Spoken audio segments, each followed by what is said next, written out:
മുഖ്യമന്ത്രിയെ തീരുമാനിക്കാനുള്ള നടപടിക്രമങ്ങൾ കോൺഗ്രസ് ഉടൻ ആരംഭിക്കുമെന്ന് കെ.സി. വേണുഗോപാൽ. മുഖ്യമന്ത്രി തീരുമാനിക്കാൻ കോൺഗ്രസിൽ വ്യവസ്ഥാപിതമായ മാർഗങ്ങളുണ്ട്. ഫ്ലക്സ് വെച്ചതുകൊണ്ട് മാത്രം ആരെയും മുഖ്യമന്ത്രിയാക്കാനാവില്ല എന്നും കെ.സി. വേണുഗോപാൽ പറഞ്ഞു. ഞാൻ പറഞ്ഞല്ലോ, ഇന്നലെ ഫലം വന്നതല്ലേ ഉള്ളൂ. അപ്പോൾ പാർട്ടി നേതൃത്വം കൂടിയാലോചന നടത്തി, ഹൈക്കമാൻഡ് കൂടിയാലോചന നടത്തി മറ്റു അനന്തര നടപടിയിലേക്ക് കടക്കും. അധികം വൈകാതെ തന്നെ കടക്കും. അത്തരം കാര്യങ്ങളിൽ ഒരു പ്രശ്നം അല്ല. എനിക്ക് വേണ്ടി ഒന്നും വരാൻ ഞാൻ ആരോടും പറഞ്ഞിട്ടില്ല.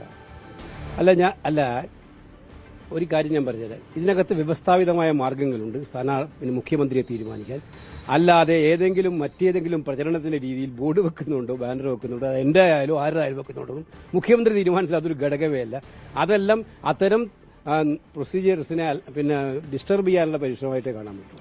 അതൊക്കെ എല്ലാ കാര്യങ്ങളും നിങ്ങളുടെ കോൺഗ്രസിന് വ്യവസ്ഥാപിതമായ മാർഗങ്ങളുണ്ടല്ലോ. ഇതാദ്യമായിട്ടാണ് ഒരു മുഖ്യമന്ത്രിയെ പാർട്ടി തിരഞ്ഞെടുക്കുന്നത്. കോൺഗ്രസിനെ പോലൊരു പാർട്ടി, പുരാതന പാർട്ടി, എത്രയോ മുഖ്യമന്ത്രിമാരെ തീരുമാനിച്ച പാർട്ടി, അതിന് വ്യവസ്ഥാപിതമായ മാർഗങ്ങളുണ്ടല്ലോ. ആ രീതിയിൽ മുന്നോട്ട് പോകും. ശരി.